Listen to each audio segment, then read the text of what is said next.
सिंगरौली का ये आलीशान होटल चर्चा में है। चर्चा की वजह इस होटल का मालिक है, क्योंकि जिस शख्स का ये होटल है वो 50 से अधिक अपहरण केस में वांछित है।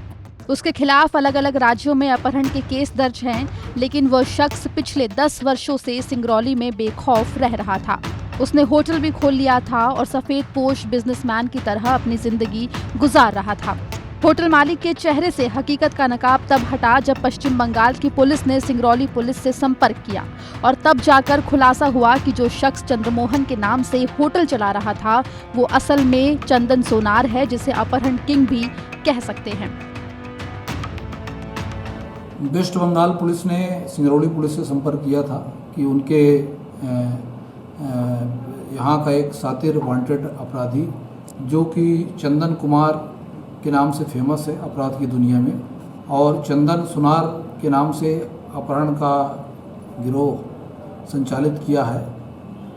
पूर्व में उसके ऊपर कई प्रकरण पंजीबद्ध हो चुके हैं और वर्धमान जिले में थाना सालनपुर में एक प्रकरण वर्ष 2019 में पंजीबद्ध हुआ था। उसमें वो आरोपी वांटेड है और वर्तमान में वो सिंगरौली जिले में निवास कर रहा है। इस प्रकार की सूचना वेस्ट बंगाल पुलिस द्वारा दी गई थी। इस सूचना को प्राप्त होने पर थाना बेढ़न की पुलिस ने और जो वहाँ के क्राइम ब्रांच की जो टीम आई हुई थी उन्होंने जाकर के गनियारी में जो आरोपी था उसके निवास पर दबिश दिया और वहाँ से आरोपी चंदन कुमार उर्फ चंदन सोनार उर्फ चंद्रमोहन को गिरफ्तार करने में सफलता मिली है। ये आरोपी वहाँ के अपहरण के प्रकरण में वांछित था। आपको जानकर हैरानी होगी कि चंदन सोनार उर्फ चंद्रमोहन पिछले 10 सालों से यहाँ रह रहा था, लेकिन इस दौरान उसने जिले में किसी भी वारदात को अंजाम नहीं दिया और यही वजह थी कि सिंगरौली पुलिस ने कभी उसे शक की निगाह से नहीं देखा। लगभग 10 वर्ष से बेढ़न में निवास कर रहा था और वर्तमान में एक होटल है जीपी पैलेस, उसको संचालित कर रहा था और कुछ ठेकेदारी वगैरह के भी काम कर रहा था। सिंगरौली ज़िले में उसका कोई भी क्रिमिनल रिकॉर्ड नहीं है। हम लोगों को भी इस बात की जानकारी नहीं थी।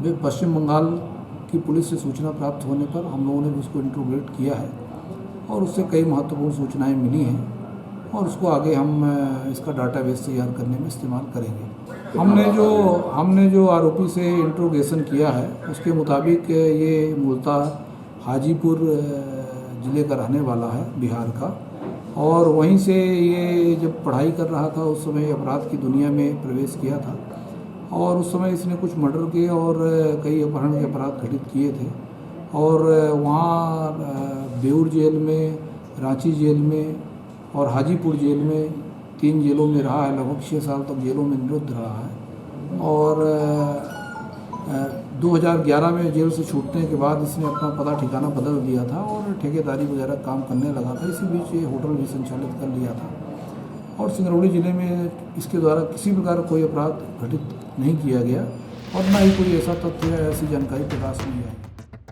चंदन सोनार मूल रूप से बिहार के हाजीपुर का रहने वाला है। अपराध की दुनिया में इस शातिर अपराधी ने कॉलेज के जमाने में ही अपना कदम रख दिया था। पढ़ाई के दौरान ही इसके खिलाफ कई मर्डर और अपहरण के मामले दर्ज हुए थे। बिहार के हाजीपुर एवं झारखंड के रांची जेल में ये अपराधी करीब 6 साल रहा और 2011 में जेल से छूटने के बाद अपना ठिकाना बदल दिया था और ठेकेदारी और होटल के धंधे में आ गया था। हालांकि 2019 में वेस्ट बंगाल में एक राजनेता और बड़े व्यापारी के अपहरण के मामले में बंगाल पुलिस इस शातिर अपराधी की तलाश कर रही थी और तलाश करने के दौरान पश्चिम बंगाल पुलिस को पता चला कि ये शातिर अपराधी मध्य प्रदेश के सिंगरौली जिले में छुपा हुआ है। तब जाकर पुलिस ने उसे गिरफ्तार किया। सिंगरौली से हरिओम सिंह की रिपोर्ट, MP तक।